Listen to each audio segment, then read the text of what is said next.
সৌদির বাংলাদেশি উদ্যোক্তার মালিকানায় জুবাইলে নির্মিত হতে যাচ্ছে আধুনিক শপিং কমপ্লেক্স একে রিয়াদ পার্ক, যাকে সৌদি আরবে বাংলাদেশি মালিকানাধীন বৃহৎ বাণিজ্যিক উদ্যোগগুলোর মধ্যে নতুন দৃষ্টান্ত হিসেবে দেখা হচ্ছে। এ প্রকল্পের উদ্যোক্তা চাঁদপুরের কচুয়ার সন্তান প্রবাসী ব্যবসায়ী আব্দুল কাইয়ুম মির্জা। আমি জুবাইলে একটা শপিং শপিং সেন্টার করতেছি এখানে। প্রায় আমার মনে হচ্ছে 40,000 স্কোয়ার মিটারের। তো এটাতে যদি আপনারা শপ নিতে চান, যারা বাংলাদেশে আছেন, বিভিন্ন আছেন, তারা এখানে সুযোগ সুবিধা পাবেন ইনশাআল্লাহ। প্রায় 7,000 বর্গফুট জায়গা জুড়ে গড়ে ওঠা এই শপিং কমপ্লেক্সে আধুনিক নগর জীবনের নানা সেবা এক ছাদের নিচে আনার পরিকল্পনা নেওয়া হয়েছে।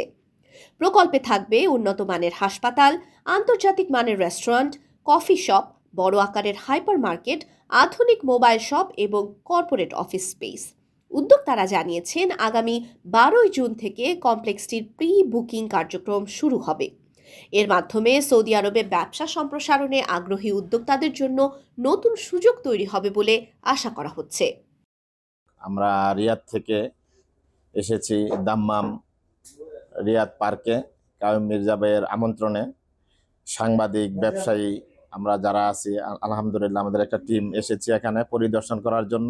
প্রায় 7,000 স্কোয়ার মিটারের একটি প্রজেক্ট। এটা আমাদের দেখা প্রথম কোনো বাংলাদেশিদের দ্বারা পরিচালিত একটি প্রজেক্ট। যারা বিজনেসম্যান আছেন, Jeddah, Dammam, Riyadh, Khobar, Mecca, Medina, all over Saudi Arabia যারা আছেন, বড় বড় ব্যবসায়ী, আশা করি তারা এখানে এসে উপকৃত হবেন।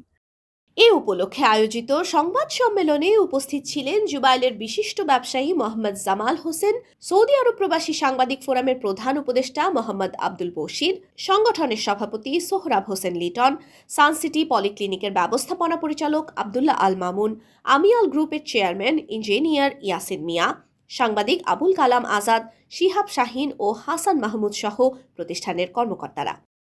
প্রবাসী বাংলাদেশিরা মনে করছেন, এ ধরনের উদ্যোগ শুধু প্রবাসে বাংলাদেশের ভাবমূর্তি উজ্জ্বল করবে না, স্থানীয় অর্থনীতিতেও ইতিবাচক ভূমিকা রাখবে।